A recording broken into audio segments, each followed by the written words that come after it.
I'm Jeff with Westcott Designs, and today we're going to talk about this 2019 Gladiator. We just got through finishing a Magnuson Supercharger on it. This has got the 1.9 liter on it, which is the same supercharger that goes on the Tacoma. The only difference is the intake manifold. They use a different base plate on it. So I want to share with you, show you the supercharger on this. Super clean. You can see the front mounted liquid cooled intercooler here in the front.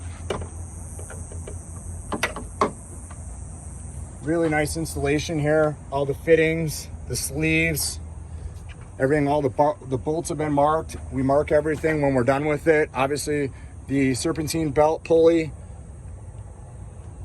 the intercooler is mounted over there, the pump's over there in the corner. But if you look at everything, it comes out really nice with all of the fittings and everything. When it's all said and done, it's really hard to tell that this isn't a factory installed item. So wanted to share with you on this install with this truck, how nice it really came out. So again, thank you for watching our videos, and down the road, or if you need anything, please don't hesitate to reach out to us with any of your needs. Supercharged or non-supercharged, we're here for you in any way we can help you.